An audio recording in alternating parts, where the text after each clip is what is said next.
Buonasera. I due interventi che mi hanno preceduto sono entrambi, per ragioni diverse, estremamente stimolanti. Io per esempio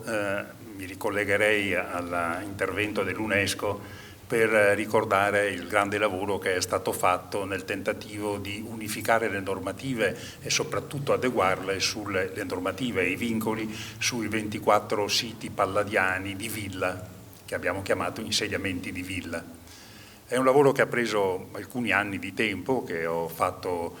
anche conducendo tutti i funzionari regionali alla visita di tutte le ville, nella speranza in un primo momento di redigere un cosiddetto piano strategico e poi alla fine accettando l'ipotesi che questo lavoro, che mi pareva assolutamente necessario, diventasse una parte del piano paesistico della Regione del Veneto e come tale è stato adottato dalla Regione. In sostanza è facile capire qual era l'obiettivo che ci si proponeva di ottenere. I vincoli, le notificazioni fatte dallo Stato italiano sugli singoli edifici palladiani sono state fatte tutte in epoche diverse, con urgenze diverse, da sovrintendenti diversi e quindi anche con visioni culturali, se non opposte, ma comunque diversificate. E quindi era una situazione, è tuttora una situazione di insufficienza, diciamo così, anche perché le sovrintendenze comprensibilmente hanno poi notificato l'immobile palladiano con la proprietà dello stesso proprietario dell'immobile, perché fare un lavoro intorno nel paesaggio e comunque nell'ambito in cui la villa si cala sarebbe stato molto più difficile, avrebbe sollevato maggiori resistenze da parte di coloro che fossero poi investiti da un vincolo, non essendo proprietari di quel bene. Purtroppo devo dire che fatto questo lavoro ormai da 2 o 3 anni c'è chi fa conferenze ripetute su questo tema, non ha avuto quell'esito pratico che io immaginavo, neanche da parte di UNESCO, che avrebbe potuto immaginare un'operazione di extension dei vincoli, né dalla parte della Regione, che in definitiva con grande difficoltà approverà quel piano paesaggistico che ha adottato. Perché un piano paesaggistico di una regione che ha insieme le Dolomiti e il Delta Padano, Palladio e le zone industriali ha una tale conflittualità al suo interno che mi rendo conto io per primo che è difficile immaginare che si possa tutto subordinare ad uno stesso piano paesaggistico. Quindi c'è molto da fare ancora, speriamo che questi semi lanciati su terreni che io continuo a sperare fertili abbiano i loro frutti e passo alla seconda sollecitazione, che è quella suggerita dall'introduzione del professor Burns, che da molti anni insegna a tutti noi come meglio capire, studiare e valorizzare Palladio. Mostro qui in una incisione del 1710 dell'Abbato Coranelli una strana struttura che è sorta appunto negli anni a cavallo fra la fine del 600 e l'inizio del 700 a fianco della casa, Palladio chiamava così anche le sue ville, casa di villa, cioè casa di campagna, costruita non lontano da Venezia, sopra la Brenta, come dice Palladio. Voi vedete che questo tipo di tipologia in qualche modo richiama tipologie analoghe palladiane. Quella della villa Angarano, ad esempio, che è in mezzo a questa forma porticata a D, ricordando esempi antichi come il Tempio di Ercole. Oppure, per vedere un'altra forma a D, dico così per dare una visione fisica, questa parte frontale della villa tiene a Quinto, che si attesta a un fiume, come quella struttura a D sorta a Malcontenta si attesta alla riviera del Brenta. Oppure ancora la stessa struttura, lo stesso impianto nella villa progettata da Palladio per Leonardo Loredan, che anche questa si attesta alla Brenta. Tutto questo lo dico non per dire che vi sia alcun intervento di Palladio in quella immagine, in quella struttura che vi ho prima mostrato, ma per dire che vi è comunque una memoria, perché questo tipo di impianto non si è altrimenti realizzato. Allora mi sono interrogato, perché anzi sono stato chiesto del tentativo di chiarire cosa potesse essere una struttura di questo genere che non più sussiste, e torno con l'attenzione alla Villa Contarini, dove siamo così sontuosamente ospitati, che ha di fronte a sé, come vedete, quella straordinaria piazza, che però non è un unicum. Voi vedete che nella villa a Badoere di nuovo si ripete davanti alla villa uno spazio porticato di questa ampiezza e di questa importanza, di un'importanza architettonica superiore a quello sopra la Brenta che prima abbiamo visto. Ebbene, io credo, e che qui rivediamo in una ulteriore illustrazione, in cui fra l'altro si vede che quel vuoto che era fra i due lati, i due L che compongono la U, si è riempito con un singolare arco trionfale e 5 fornici. Ebbene, quella struttura non ha mai avuto una spiegazione perché, e qui mi riallaccio alla suggestione del professor Barnes, in sostanza non si è studiato, credo, abbastanza, o comunque io non sono informato di studi, sul tentativo che nasce appunto forse nel 600 prevalentemente e continua in qualche decennio del 700, di attribuire alla villa, oltre che il ruolo di centro aziendale che esso ha acquisito già nel secolo precedente, anche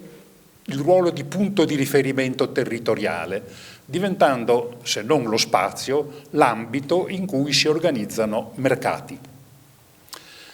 Una volta sapevo dire molto di più, perché avevo seguito una tesi su questo tema, su come i contarini, li avevamo appena visti prima, su come i contarini avessero insistito presso le magistrature veneziane per avere il diritto di fare, nella piazza che è qui di fronte, appunto, un grande mercato, che evidentemente sarebbe sorto a scapito degli altri mercati che già servivano questo territorio e che avevano tradizioni più antiche, radicate probabilmente in tempi tardo-medievali. I contarini, nelle pratiche che svolgono presso le magistrature veneziane, garantiscono anche che si sarebbero preoccupati di stabilire un collegamento fluviale che consentisse alle merci prodotte in questo ambito di giungere direttamente al mercato di Rialto. E non ottengono questa autorizzazione perché le magistrature veneziane, come non concedono di fare funzioni religiose nelle case per non diminuire il ruolo dei parroci e delle parrocchie, tutelano i mercati storici, quelli di tradizione medievale, che sono radicate nella coscienza e anche nella cultura, direi, popolare, o comunque della popolazione rurale che viveva in questi ambiti. Quindi io penso che sia interessante in futuro, per chi avrà questa possibilità, di studiare questo fenomeno, che io ho mostrato due esempi, quelli più spettacolari perché barocchi nella loro concezione di Villa Contarini e di Villa Badoer, ma però che potrei elencare tranquillamente altri 4 o 5 casi di apparati di, non sono più barchesse, di strutture che configurano una piazza che avrebbe dovuto essere nelle intenzioni dei promotori un mercato. Questo lotto è quello, e qui faccio una piccola divagazione perché tra studiosi di architettura di queste cose ci appassioniamo e ci sembrano importanti, cercherò di essere rapido perché mi rendo conto che sono abbastanza specifiche, sarebbe stato all'estremità meridionale di quella strada straordinaria, rettilinea, lunga 2 chilometri, che arriva ad attestarsi ad una strada che quella si chiama strada grande, questa sotto si chiama strada maestra, che sfocia su un lotto in cui insiste ancora una casa dominicale. Su questa strada mi sono interrogato molto perché va dal nulla, da una strada secondaria, fino quasi al bordo della laguna,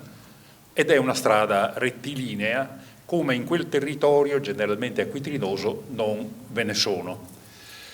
Non è stata fatta nei primi decenni del Cinquecento, perché nel 1527 è la data di questa mappa, esisteva già prima del 27, a partire dalla fine del primo decennio, la Repubblica di Venezia in guerra con i territori di terra invasi dalle armate imperiali, e mai si sarebbe messa a fare opere, soprattutto sul bordo della laguna, che avrebbero potuto consentire il movimento di forze nemiche.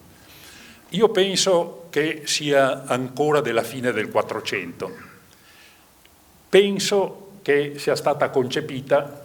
siccome all'estremità di questa strada vi era un'importantissima abbazia benedettina, l'unico possedimento veneziano nella sua immediata terraferma nel IX e X secolo, fosse stata concepita per un rilancio di quella abbazia. E la cosa è forse probabile perché abate commendatario, avevano eliminato l'abate vero e proprio, è il nipote di un vescovo di Torcello, Paruta, che è di grande autorità, tant'è vero che i papi lo nominano, non uno ma due papi lo nominano nunzio apostolico presso la Repubblica di Venezia. Se fosse così, potrebbe essere un proto della Repubblica agliardi, che secondo me è sconosciuto agli studiosi, ma di straordinaria importanza, è quello che è presente alle conferenze di Luca Pacioli, ha un contatto diretto con Leonardo da Vinci, l'unico che io sia riuscito a ricostruire, e che era considerato come magister architectus, definizione molto rara, e che si occupava appunto di opere nell'immediata terraferma veneziana. Poi esce dai confini della Repubblica, commette questo errore e viene arrestato perché i proti della Repubblica non potevano uscire dai confini dello Stato perché erano ritenuti depositari di segreti di Stato. Voi vedete quella strada rettilinea nell'unica mappa in cui, diciamo, recente, ottocentesca, in cui viene rappresentata alla sua estremità quella piazza che si attesta al Brenta. Sono queste famose mappe del von Zach, questo tecnico austriaco che in 3 anni ha fatto rilievo di tutto il Veneto quando il Veneto è stato annesso all'impero austriaco, e i rilievi di questo tipo di precisione. Quella strada che io vi ho fatto vedere, che è già lunga 2 chilometri, è quel tratto rosso nella parte alta della mappa. Il tratto giallo rappresenta un canale che viene scavato poi per collegare quella strada al bacino centrale della laguna di Venezia, il bacino di Malamocco. Ecco che a questo punto comincia a delinearsi qual è il progetto di questo giovane patrizio che si innamora dell'idea di realizzare un mercato e che per forzare l'approvazione della Repubblica cerca di dimostrare quale può essere la convenienza, assumendosi l'onere di scavare attraverso le barene della laguna un canale lungo 12 chilometri. Come vedete, tutte le merci che provenissero dal sud sarebbero arrivate direttamente ad attestarsi alla Brenta senza passare per giungere a Venezia, risalire fino a Fusina, pagare i dazi a Fusina e dirigersi verso Padova. Quindi sono delle operazioni ambiziose anche di gestione del territorio. Quella dei contarini che si impegnano di portare le merci a Venezia, quello di questo giovane patrizio che lascia l'attività politica a 24 anni esaudio agli ordini perché si concentra nella realizzazione di questa piazza, operazione che poi gli verrà rinfacciata dal padre e dai fratelli perché è dal punto di vista imprenditoriale un fallimento. Questo giovane impaziente lascia il Veneto, va alla corte del re sassone Augusto II, riceve un'onorificenza e un incarico dal re, viene immediatamente perseguito dai messi della Repubblica perché non era consentito ai patrizi veneziani avere né incarichi né remunerazioni da principi stranieri e torna a Malcontenta, però è così affascinato di questo progetto che si innamora di una signora di Malcontenta, credo, ha un figlio, rimane lì, si farà costruire questo edificio annesso alla villa, che ha una grande sala a doppia altezza e poi un corpo che si congiunge alla villa con delle terrazze esterne, quasi una forma di neopalladianesimo molto precoce se pensate che siamo nei primi decenni del Settecento, con un frontespizio, anche qui sul fregio è scritto il nome dei due fratelli committenti, e poi alla fine si farà seppellire nella cappella che allora di Malcontenta, che forse in virtù di quell'arco siriaco potrebbe essere del giovane Massari, ma non abbiamo nessun documento ad attestarlo. Una brevissima divagazione quindi, dopo il grande problema della gestione urbanistica e territoriale delle ville palladiane, per dire che probabilmente anche questa ipotesi, questo sogno, in questo caso frustrato, di fare della villa il perno di un mercato, questa storia dei mercati merita forse qualche approfondimento perché intreccia la storia del nostro territorio veneto con quella delle ville. Grazie.